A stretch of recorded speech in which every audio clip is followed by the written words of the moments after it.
আমাদের যারা ভূতত্ত্ববিদ যেরকম প্রফেসর বদরুল আলম এসেছিলেন, উনি বলেছেন যে এটা বাংলাদেশ হলো বদ্বীপ, এবং পৃথিবীর যারা রিসার্চ করছে তারা বলছে যে আমাদের স্থলভাগে 42 TCF গ্যাস আছে, এবং যেটা আমাদের ডিপ সি, যেটা আমরা ওই 2012 সালে পেয়েছি, সেখানের পাশে আপনি দেখছেন যে আপনার ভিয়েতনাম সেখান থেকে গ্যাস উঠাচ্ছে, এবং 2225 কিলোমিটার মানে মাইল তারা কিন্তু পাহাড় জঙ্গলের ভিতর দিয়ে পাইপলাইন নিয়ে চায়না নিয়ে যাচ্ছে। পার্শ্ববর্তী দেশ ভারতও সেখানে গ্যাস পেয়েছে, তেলও পেয়েছে। অথচ আমরা 2012 সালে সমুদ্র বিজয়ের পর 1,08,000 বর্গ কিলোমিটার জায়গা নিয়ে আমরা বসে আছি, এবং আমরা এটাকে ভারতকে দিয়েছিলাম। ভারত বলেছে যে আমাদের গ্যাস তেল নাই। এখানে আমি একটা কথা বলছি, দুটো জিনিস। একটা হলো, আমি যে কথাটা শেষ করতে চাই, মানে প্রাকৃতিক ন্যাচারাল রিসোর্স যেই দেশে আছে, যেহেতু এটা সীমিত, পৃথিবীর অনেক দেশে ন্যাচারাল রিসোর্স কিন্তু নাই, সেহেতু সীমিত রিসোর্স যেখানে থাকে সেখানেই কুনজর পড়ে, বদ নজর পড়ে, এবং চুক্তির নামে সেটা আসে। আজকে মুন্নিয়াপা বলছেন বটে, ঠিক চমৎকার করে বললেন না যে আমাদের আদানির নিতে হবে। আমি বলে দিচ্ছি, আগামী 5 বছর পরে মুন্নিয়াপার মতো জায়গায় যদি মুন্নিয়াপারা থাকেন তাহলে তো বলবেন না, অন্য কেউ থাকলে বলবেন মার্কিন চুক্তির লায়াবিলিটিস বহন করতে হচ্ছে। এটা বাস্তবতা।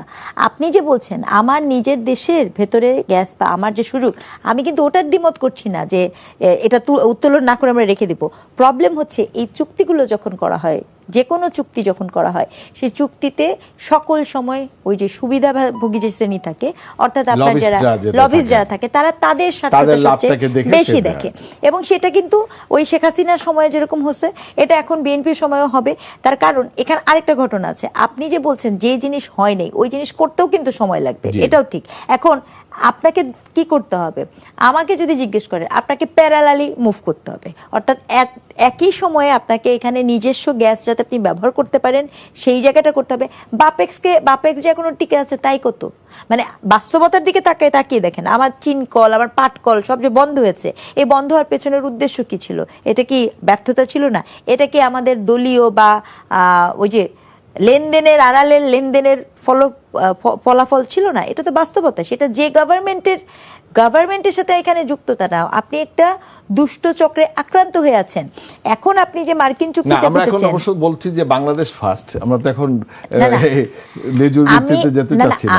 আপনি বলছেন বাংলাদেশ ফার্স্ট, কিন্তু বাংলাদেশ ফার্স্ট বললেই আপনি তো ভাই, যখন আপনি আদানির চুক্তির লায়াবিলিটিস বহন করবেন, যখন আপনি মার্কিন চুক্তির লায়াবিলিটিস বহন করবেন, আপনি যতই বলেন বাংলাদেশ ফার্স্ট, আপনাকে তো ওই চুক্তিটা তো আপনি ডিনাই করতে পারবেন না। IMF এর ঋণ দিতে হবে না আপনাকে।